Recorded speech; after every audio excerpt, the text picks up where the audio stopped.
Saludamos a Marcela Priscila Holguín Naranjo, asambleísta por la provincia de Pichincha, reelecta a propósito.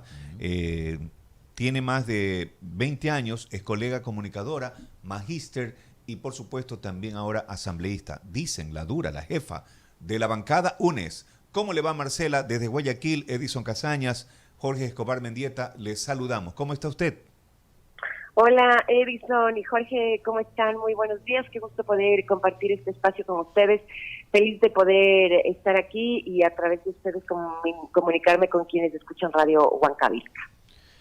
Un placer, Marcela, espero se encuentre bien de salud junto a su familia. Bienvenida siempre a Contrapunto.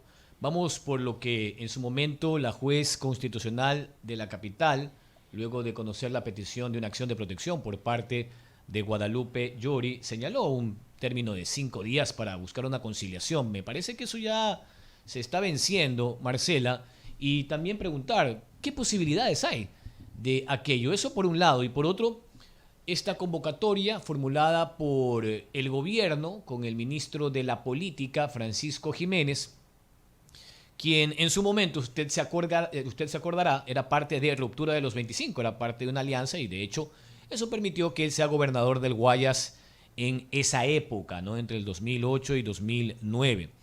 Estas dos líneas o estos dos canales que se intentan abrir para buscar consensos, ¿qué tan factibles son a la luz de la comisión que se ha conformado para evaluar el trabajo de Llori, asambleísta? Bueno, en primera instancia yo quiero decir que siempre será positivo el hecho de que exista una apertura para canales de diálogo. Nosotros, como demócratas que somos, vemos bien ese hecho en particular. Por esa misma razón es que acudimos al llamado efectuado, en este caso, por el ministro de Gobierno, el ministro Jiménez. Creo que fue una primera reunión que si bien es cierto no tuvo, digamos que resultados palpables, sí pudimos frente al ministro mostrar también nuestros desacuerdos, nuestros puntos de vista como bancadas, como las diferentes bancadas de la Asamblea Nacional, en torno a varios temas de interés. Entre ellos, creo que uno de los principales, como ustedes pudieron darse cuenta, fue el tema de la crisis institucional que lamentablemente todavía estamos viviendo en la Asamblea Nacional. Así que por ese lado yo creo que siempre será positivo hacerlo y vamos a estar siempre abiertos a que se pueda dar este tipo de diálogos, de este tipo de acercamientos, siempre y cuando evidentemente de lado y lado se respete también el tema de la institucionalidad. ¿Y qué tan factible es que aquello podría salvar lo que parece ya una cosa juzgada? Usted me va a decir, y estoy seguro de eso, que mientras la comisión no concluya un informe no podemos anticiparnos, pero parecería que la cruz está marcada en el caso de Llori. Tanto han bregado ustedes para conformar esta comisión que podría parecer utópico llegar a una conclusión distinta. Eso por un lado, Marcela, y por otro, también lo que se ha dicho en la comisión de fiscalización. Su vicepresidenta ha asegurado que en el momento en que UNES decidió retirar las firmas de apoyo para emprender el juicio político en contra del Procurador General del Estado, Íñigo Salvador, supuestamente hay una intención detrás, es lo que ha dicho la vicepresidenta de la Comisión de Fiscalización, de ir por los integrantes de el Consejo de Participación Ciudadana. Es decir, la pugna continúa, los dimes y diretes, asambleísta. Bueno, yo creo que siempre, en política lamentablemente siempre va a haber este tipo de comentarios en contra de otras fuerzas políticas. ¿Y por qué te lo digo, Jorge y Edison? Porque justamente el rato que ustedes me hacían la llamada telefónica para empezar esta entrevista, veía una que se le estaba haciendo a la presidenta de la Asamblea a través de Coavisa. Y la señora Llori en ese momento decía que son los integrantes del Partido Social Cristiano quienes quieren tomarse a fuerza la Contraloría. Entonces, en ese sentido, y te pongo esto únicamente para ejemplificar el hecho de que siempre habrá alguna justificación de parte del oponente político cuando se trate de defender su pellejo. A nosotros también la vicepresidenta de la Comisión de Fiscalización, a propósito del archivo que se dio ayer en la Comisión de Fiscalización, dijo exactamente lo mismo, que a nosotros nos interesa la Contraloría, luego que no solamente es la Contraloría, que también nos interesa el Consejo de Participación Ciudadana, poner todas las autoridades y demás. Siempre va a haber un justificativo. Yo creo que nosotros fuimos absolutamente claros al momento en que retiramos las firmas de ese juicio político presentado por nuestro compañero asambleísta Ferdinand Álvarez, en el sentido de que ese no era el momento político adecuado porque existía un bien mayor, palabras textuales de nuestro compañero Ferdinand Álvarez. Y ese bien mayor era precisamente dar paso a que la Comisión de Fiscalización pueda en este momento empezar a tratar el juicio político presentado en contra de los consejeros del Consejo de Participación Ciudadana y Control Social. ¿Por qué razón? Por todo lo que ha ocurrido precisamente en ese organismo, en donde la ciudadanía ha sido testigo de lo mal llevado que han estado todos estos procesos y demás. Por eso es que se ha interpuesto incluso 2 acciones de juicio político, una en contra de los 4 consejeros y posteriormente una que fue calificada luego en contra de los 7 consejeros del Consejo de Participación Ciudadana y Control Social. Esto no quiere decir que nosotros no nos reservemos del derecho de más adelante, porque evidentemente tenemos las pruebas, de poder presentar nuevamente un juicio político en contra del procurador. Pero insisto, en este momento hay un bien mayor. ¿Por qué razón? Porque el Consejo de Participación Ciudadana vimos hace pocos meses cómo fue tomado por la fuerza, cómo incluso la fuerza pública en ese momento que estaba a cargo de la ex ministra Vela tuvo toda la cobertura necesaria precisamente para que se puedan cambiar las autoridades de una forma, digamos que muy poco convencional, para que precisamente se pueda llevar a cabo este tipo de concursos en los que no necesariamente las cosas están muy claras, ¿no? Ya lo denunciaba el señor Gallo, uno de los asesores precisamente de la exconsejera que estaba como presidenta, y decía que era más o menos el gobierno quienes les daban las instrucciones de lo que se tenía que hacer. Yo no sé si es que a ojos de la ciudadanía esto sea correcto o no, creería que no, por supuesto, y precisamente por esta razón y por lo convulsionado que estaba este tema, es que nosotros decidimos en su momento retirar este juicio político para dar paso de manera prioritaria a este nuevo juicio político del Consejo de Participación Ciudadana, evidentemente, insisto, teniendo el derecho nuevamente de reservarnos la posibilidad de hacer un nuevo juicio político en contra del procurador. Marcela, algo corto, porque continúa mi compañero Edison Casañas.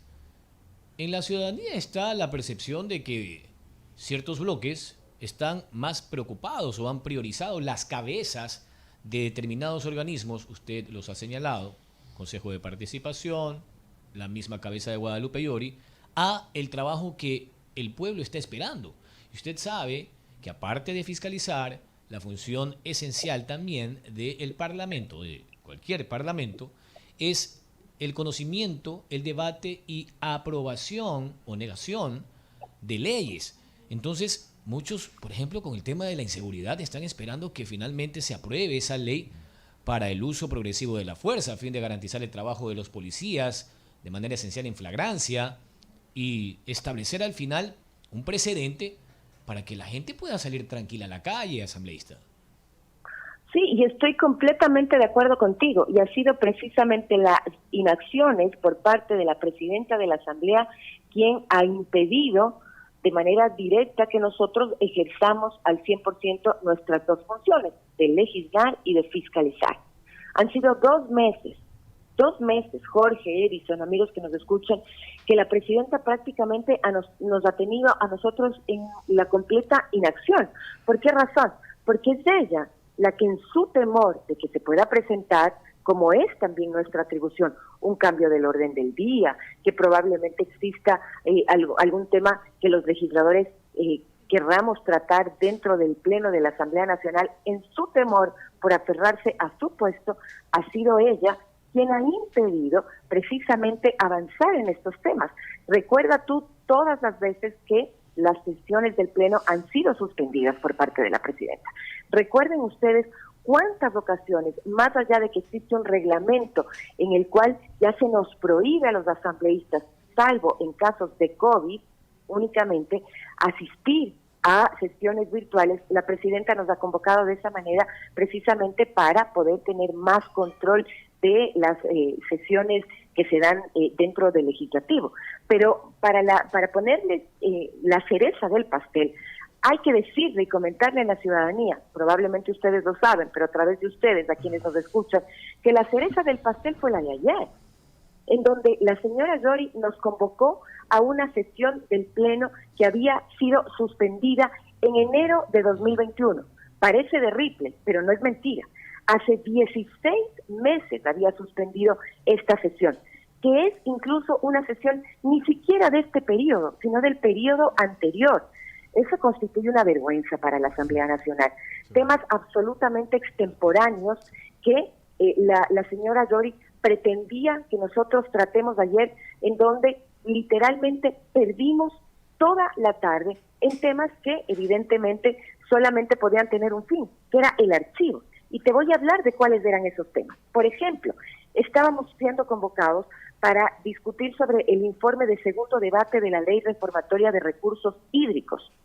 Una ley que tiene sentencia de la Corte Constitucional desde el 12 de enero del presente año por una acción de inconstitucionalidad en donde ya la Corte dispuso al presidente de la República enviar un nuevo proyecto de ley en 12 meses.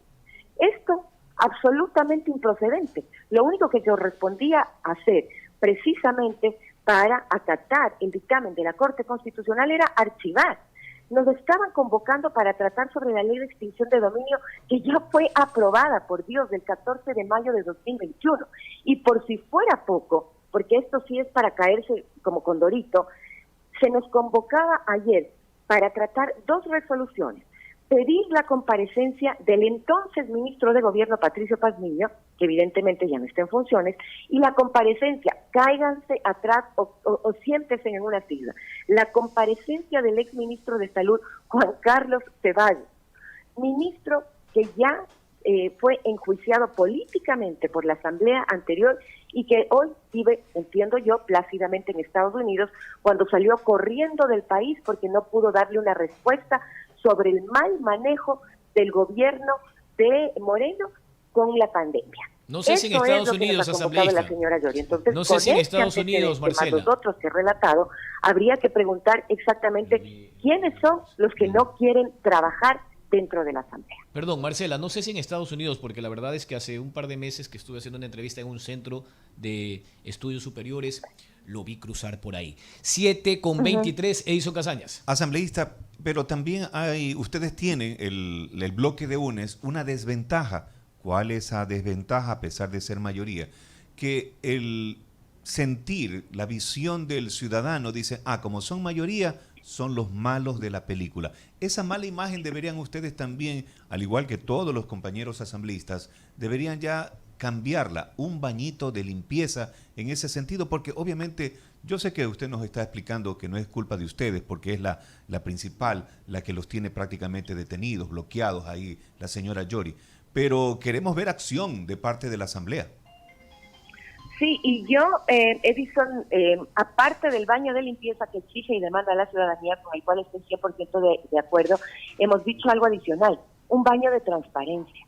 Y eso es lo que nosotros pretendíamos hacer junto con, en este caso, los miembros del Partido Social Cristiano y el ala, como se les denomina, rebelde de Pachacutic, desde hace más de 2 meses con la conformación de la Comisión Pluripartidista ad hoc, para que evalúe, y esta palabra es muy importante, para que evalúe a los miembros del CAL.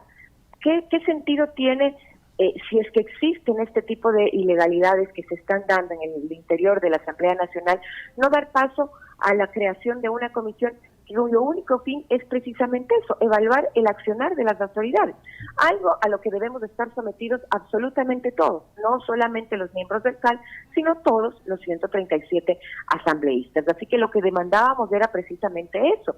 ¿Qué habría pasado si es que desde el lado del gobierno, que fueron quienes se han opuesto y se oponen hasta ahora a el actuar de esta comisión, habrían dado paso a aquello absolutamente nada.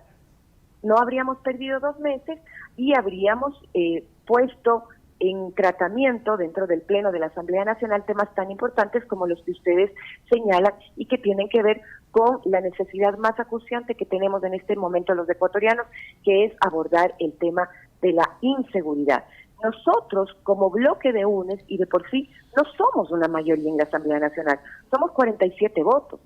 Y como ustedes bien conocen, los temas de las leyes, los acuerdos, las resoluciones, no dependen únicamente de 47 votos, dependen de 70, de 71 votos, y en este sentido lo que nosotros hacemos, como cualquier bloque legislativo, y con, digamos que, con absoluta justificación, porque además para eso estamos, para hablar, para conversar dentro del Parlamento, es buscar acuerdos que nos permitan precisamente avanzar en temas de interés ciudadano. Pero la transparencia es importante, Jorge, Edison, amigos. Nosotros no podemos dejar de lado y hacernos de la vista gorda cuando existen aparentes ilegalidades que se han dado por parte de la señora presidenta, en cuanto incluso a las medidas cautelares que interpuso contra la institución que ella misma preside y que fueron ya, de acuerdo a la Defensoría del Pueblo y al propio juez, ya absolutamente cumplidas y revocadas. Eso no puede ocurrir, porque no puede ser más importante que un asambleísta esté para cuidar su puesto y sus intereses personales a que dentro de ese puesto trabaje en función de las necesidades de la mayoría de ecuatorianos, que es lo que nosotros hemos venido exigiendo durante todo este tiempo. El próximo 14 de mayo ustedes cumplen 1 año en funciones en este nuevo periodo y percibo por lo que usted nos dice como que se siente, usted en particular y tal vez también su bloque, con las manos atadas, pero no tienen un parche en la boca. Por supuesto, y creo que hemos demostrado en más de una ocasión de que el parche en la boca no lo tenemos.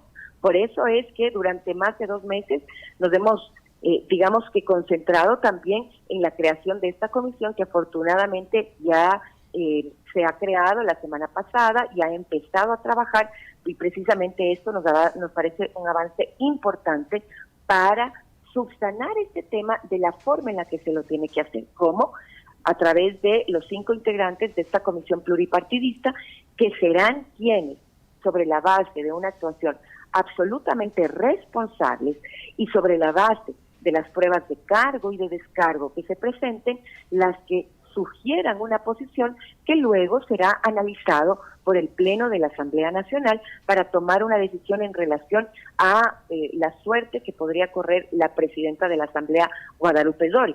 Pero sí, si bien es cierto, no tenemos un parche en la boca, y creo que lo hemos demostrado fehacientemente en todas las acciones que hemos realizado, también de alguna manera quien tiene el poder o el control dentro de la Asamblea es la señora presidenta Dori, porque es de ella la que tiene la potestad de convocar a las sesiones y es de ella la que maneja la Asamblea Nacional. Entonces, si es que no existe por parte de ella la apertura necesaria para no impedir el trabajo legislativo, sino hacer todo lo contrario, de una u otra manera sí nos vemos atados de brazos, porque precisamente es ella quien tiene esa potestad. Y para muestra un botón, lo que les estoy comentando Jorge y Edison de lo que ocurrió ayer y de la convocatoria absolutamente vergonzosa y extemporánea que nos hacen.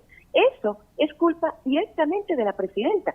Y ayer varios sectores de diferentes bancadas precisamente le exigían a la presidenta esa y le decían: presidenta, ¿cómo es posible que usted, teniendo la posibilidad de hacernos nuevas convocatorias para tratar temas de salud, de educación, de la falta de medicinas, de inseguridad, de la falta incluso de insumos en el registro civil, de lo mal que funcionan en este momento las autoridades, teniendo esa potestad, que es potestad exclusiva de la señora presidenta de la Asamblea Nacional, prefiera convocarnos a una sesión suspendida en el periodo pasado, 16 meses atrás, para tratar temas absolutamente extemporáneos? Ese es un insulto al pueblo ecuatoriano, que está demandando, como ustedes bien lo señalan, Jorge y Edison, respuestas inmediatas a problemas absolutamente acuciantes, como el de la inseguridad, como el de la falta de empleo, la falta de oportunidades. Esos son los temas que deberíamos estar tratando, Pero eso lo decide la presidenta, no los 136 asambleístas. Y eso debe entenderlo la ciudadanía. Tal vez luego de esta evaluación se supone, ojalá lleguen a un acuerdo y a lo mejor suspenden en esta evaluación a la señora presidenta Guadalupe Llori. Destituyen como Claro, autoridad. exactamente, quedaría destituida. Como autoridad. Como autoridad, obviamente, porque sigue siendo asambleísta. Pero, Marcela, ¿qué pasa ahí? Usted, que está al interior del Pleno, asumiría la presidencia el vicepresidente, Saquicela, ¿verdad? Virgilio. En estricto rigor, Edison, y de acuerdo a lo que estipula la Ley Orgánica de la Función Legislativa, eso es lo que debería pasar en caso, insisto, en caso de que la comisión llegue a una decisión de sugerir al Pleno la destitución como presidenta de la señora Llori. Eso habrá que ver. Yo no quiero adelantarme porque, respetuosos de el trabajo que está haciendo la comisión, primero ellos tienen que convocar a la presidenta. Eso ya se lo hizo ayer, me parece. La presidenta tiene 3 días para responder y de ahí viene un plazo de 10 días para que la presidenta y también en este caso la parte que le está acusando tengan la posibilidad de presentar las pruebas de cargo y de descargo. Respetuosos de ese debido proceso, hay que esperar a ver cuáles son las pruebas que presentan del un lado y del otro y cuál es la decisión que se toma sobre la base del análisis de las pruebas que se presenten también. Yo creo que eso es importante y no podemos adelantarnos a una decisión que todavía no ha sido tomada porque evidentemente recién empieza a funcionar esta comisión. Pero si es que ese fuera el escenario, potencialmente la Ley Orgánica de la Función Legislativa establece claramente que una vez que haya sido destituida la presidenta o presidente de la Asamblea Nacional, quien asume ese cargo es quien está en este caso desempeñándose como primer vicepresidente o primera vicepresidenta de la Asamblea Nacional. Pero insisto, es extemporáneo, todavía no es momento de hablar de esto. Respetuosos del debido proceso, tenemos que esperar a que tanto la presidenta como, en este caso, el asambleísta interpelante, el asambleísta Torres, presenten sus pruebas, la comisión analice y luego los 5 miembros adopten una sugerencia que debería ser conocida por el Pleno de la Asamblea Nacional. Gracias a Marcela Holguín, asambleísta por UNES, jefa de ese bloque en el Parlamento. Un fuerte abrazo, Marcela, que tenga un excelente día. 7:33. Abrazo, Jorge, siempre un gusto poder conversar con ustedes y a través de ustedes con quienes nos escuchan en Radio Huancabilca. Igualmente, para siempre ustedes. a las órdenes.